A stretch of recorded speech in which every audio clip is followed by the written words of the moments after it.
வணக்கம். சனிப்பெயர்ச்சி பலன்கள் பற்றி பார்ப்போம். ஃபஸ்ட்டு சனிப்பெயர்ச்சி அப்படின்னா என்ன அப்படின்னு பார்க்கலாம். சனிப்பெயர்ச்சி அப்படின்னா சனி பகவான் ஒரு ராசியிலிருந்து மற்றொரு ராசிக்கு நகர்வதை சனிப்பெயர்ச்சி அப்படின்னு நம்ம சொல்கிறோம். பொதுவாகவே சனி பகவானோட பெயர்ச்சி காலம் அப்படின்னு பார்த்திங்கன்னா 7.5 வருஷம். அதில் பார்த்திங்கன்னா இப்போ ஒவ்வொரு ராசியிலும் 2.5 வருஷம் சனி பகவான் சஞ்சாரம் செய்வார்.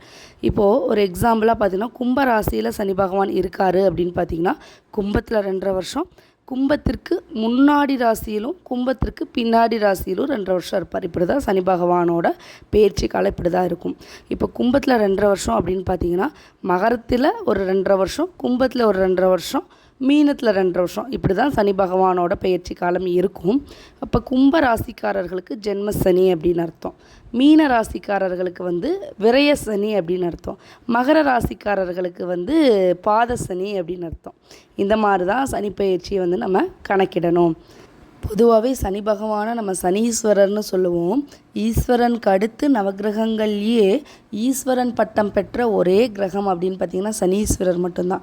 இப்போ ஒரு சிலர் பார்த்திங்கன்னா நமக்கு 7.5 சனி வந்துருச்சு, கண்டக சனி, அஷ்டம சனியில் இருக்கும், சனியின் தாக்கத்திலிருந்து நமக்கு எப்படி விடுபடுறது அப்படின்னு ரொம்ப பயத்தில் இருப்போம். அதெல்லாம் நினச்சி நம்ம பயப்படுறதுக்கு அவசியமே கிடையாது. ஏன் அப்படின்னு பார்த்திங்கன்னா சனீஸ்வரரை நம்ம எப்பயுமே நீதிமான் கர்மகாரகன்னு சொல்லுவோம். யார் ஒருத்தர் நேர்மையான வழியில் போகிறாங்களோ அவங்களுக்கு சனியின் தாக்கம் குறைவதற்கு வாய்ப்புகள் மிக மிக அதிகம். ரிஷப ராசிக்கான சனி பெயர்ச்சி பலன்கள் பற்றி பார்ப்போம். ஃபஸ்ட்டு சனி எப்போ பெயர்ச்சி அப்படின்னு பார்த்தீங்கன்னா சனி பகவான் 29/3/2025 இரவு 11 மணி அளவில் பெயர்ச்சியாக இருக்கிறார். இதுவரையிலும் கும்பராசியிலிருந்து வந்த சனி பகவான் மீனத்திற்கு பெயர்ச்சியாக இருக்கிறார்.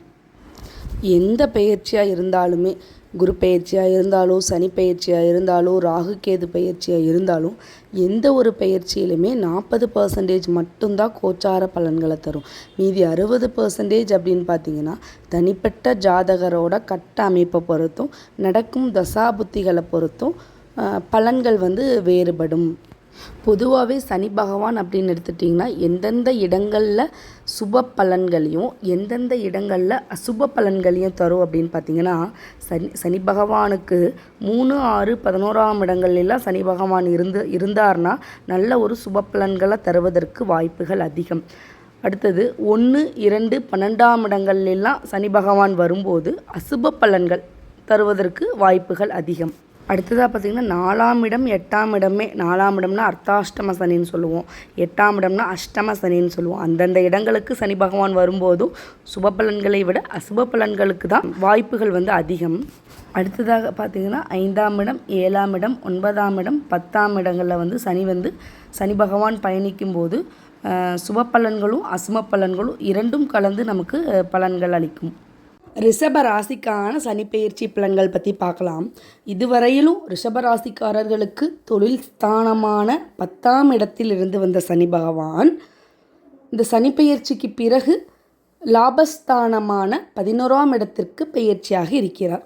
அதாவது இந்த சனிப்பெயர்ச்சி பொதுவாகவே அசுப பலன்களை விட நற்பலன்களை தருவதற்கு தான் வாய்ப்புகள் அதிகம். ஏன் அப்படின்னு பார்த்தீங்கன்னா சனி இயற்கை சுபரான குருவின் வீட்டிற்கு பெயர்ச்சியடையே இருக்கிறார். அதாவது இருக்கிற நவகிரகங்கள்லேயே சுபகிரகம் அப்படின்னு பார்த்திங்கன்னா இயற்கை சுபகிரகம் அப்படின்னு குருவை நம்ம சொல்லுவோம். அவர் வீட்டுக்கு சனி பெயர்ச்சியாக இருக்கும்போது ஒட்டு மொத்தமாகவே நற்பலன்களை அளிப்பதற்கு வாய்ப்புகள் அதிகம் அப்படின்னு தான் சொல்லணும். ரிஷப ராசிக்காரர்களுக்கு 11ஆம் இடத்தில் சனி, அதாவது லாப சனி அப்படின்னு சொல்லுவோம். அந்த 11ஆம் பாவத்திற்கு வரனால பார்த்திங்கன்னா அது பேர்லேயே இருக்குது பார்த்திங்களா, லாப சனி. எந்த ஒரு செயலை எடுத்தாலும் அதில் ஒரு வெற்றி அப்படின்னு நம்ம சொல்லலாம். எந்த தொழில் பண்ணாலும் இப்போ என்ன கிரேடில் இருக்கோமோ அதுலேருந்து ஒரு நெக்ஸ்ட்டு ப்ரமோஷன் அப்படிங்கிறது கண்டிப்பாக இந்த சனி பகவான் இந்த சனி பயிற்சியில் கொடுத்துடுவார் அப்படின்னு தான் நம்ம சொல்ல முடியும். ரொம்ப நாளாக இருந்து வந்த மனக்குழப்பங்கள்லாம் விலகி மன அமைதிக்கு ஒரு வழிகாட்டும். அப்புறம் குடும்பத்தில் அமைதி உருவாகும். எதிர்பாராத சில திடீர் ஒரு புதிய அதிர்ஷ்டங்கள்லாம் ஏற்படுறதுக்கு வாய்ப்புகள் அதிகம். 11ஆம் இடம் மூத்த சகோதர ஸ்தானத்தையும் குறிக்கிறனால சகோதரத்துவம் மேன்மையடையும். பொருளாதாரத்தில் நல்ல ஒரு முன்னேற்றம் ரிஷப ராசிக்கு அப்படின்னு கண்டிப்பாக நம்ம சொல்லலாம். பொருளாதார ரீதியான முன்னேற்றமான சூழல்கள் வந்து உருவாவதற்கு வாய்ப்புகள் மிக மிக மிக அதிகம். கடன், அவமானங்கள் இதிலிருந்து நம்ம வந்து ரிஷப ராசிக்கு பார்த்திங்கன்னா பொதுவாகவே போன வருஷம் அப்படி, அதாவது போன பயிற்சி அப்படின்லாம் பார்த்திங்கன்னா நிறைய கடன், அவமானங்கள் கொஞ்சம் இதெல்லாம் சந்திச்சிருக்க நேரிட்டிருக்கும். அதெல்லாம் பார்த்திங்கன்னா படிப்படியாக குறையும். அடுத்ததாக பார்த்திங்கன்னா சனி பகவானிற்கு பார்த்திங்கன்னா குரு பகவானை போலவே சிறப்பு பார்வைகள்லாம் உண்டு. இப்போது நிறையா பேர் வந்து இந்த சனியோட பார்வையில் வந்து கன்ஃபியூஷனாக இருக்கவங்க நிறையா டவுட்ஸ்லாம் கேட்குறாங்க. என்ன அப்படின்னு பார்த்தீங்கன்னா, சனி பார்வை எப்படி நல்லது செய்யும், சனி பார்வை வந்து எந்த இடத்த பார்க்குதோ அது எச்சா அந்த காரகத்துவத்தை தாமதப்படுத்துமா அப்படின்னு நிறைய பேர் கேட்குறாங்க.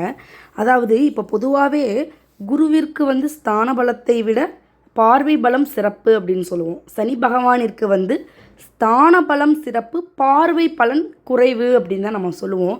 ஆனால் எப்படி அப்படின்னு பார்த்தீங்கன்னா, சனி இருக்கிற இடத்த வச்சு தான் நம்ம வந்து அவரோட பார்வை வந்து சிறப்பு பலன்களை கொடுக்குமா, இல்லை மந்தமான பலன்களை கொடுக்குமா, இல்லை அசுப பலன்கள்லாம் கொடுக்குமான்னு நம்ம சொல்ல முடியும். அது எப்படி அப்படின்னா, சனி வந்து தன் நட்பு வீட்டில் இருந்து பார்க்கும் பார்வை இடத்துல வந்து எப்படி, என்ன ஒரு கிரகம், நட்பு கிரகமா பகை கிரகமா, அந்த வகையில் தான் நம்ம வந்து சனியோட பார்வை பலன்கள் வந்து நம்ம அப்படி தான் கணக்கிடணும்.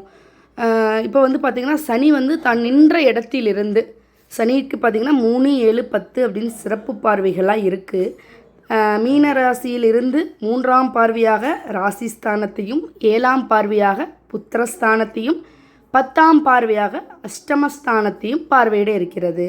சனி பகவான் மீன ராசியிலிருந்து 3ஆம் பார்வையாக தன்னுடைய ராசியே பார்ப்பதால், அதாவது ரிஷப ராசியே பார்ப்பதினால் எப்படிப்பட்ட ஒரு பலன்கள் அப்படின்னு சொன்னால், 3ஆம் இடத்தை பொதுவாகவே தைரிய வீரிய ஸ்தானம், இளைய சகோதர ஸ்தானம் அப்படின்னு சொல்லுவோம்.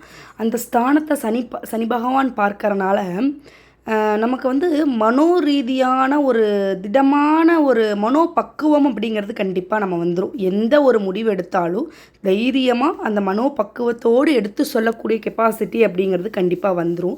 எந்த காரியம் எடுத்தாலும் அதில் ஒரு வெற்றி அப்படிங்கிற ஒரு இதுவும் கண்டிப்பாக வந்துடும். ஏன் அப்படின்னு பார்த்தீங்கன்னா, 3ஆம் பார்வையாக அந்த ராசிஸ்தானத்தை பார்ப்பதனால காரியத்தில் வெற்றி அப்படிங்கிற ஒரு இது வந்து கண்டிப்பாக இந்த ரிஷப ராசிக்காரர்களுக்கு சனிப்பெயர்ச்சியில் கண்டிப்பாக அமையறக்கு வாய்ப்புகள் வந்து அதிகம்.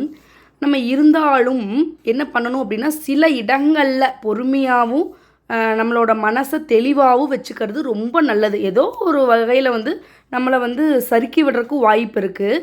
நம்ம வந்து எந்த ஒரு செயலை செஞ்சாலும் கொஞ்சம் பொறுமையாகவும் நிதானமாகவும் செய்கிறது ரொம்ப ரொம்ப நல்லது. அடுத்ததாக பார்த்திங்கன்னா, 7ஆம் பார்வையாக புத்திரஸ்தானத்தை பார்ப்பதினால், அப்படி பார்க்குறனால என்ன ஒரு நன்மைகள் அப்படின்னு பார்த்திங்கன்னா, 5ஆம் இடத்தை பொதுவாகவே நம்ம புத்திரஸ்தானம், பூர்வீகஸ்தானம் அப்படின்னு சொல்லுவோம்.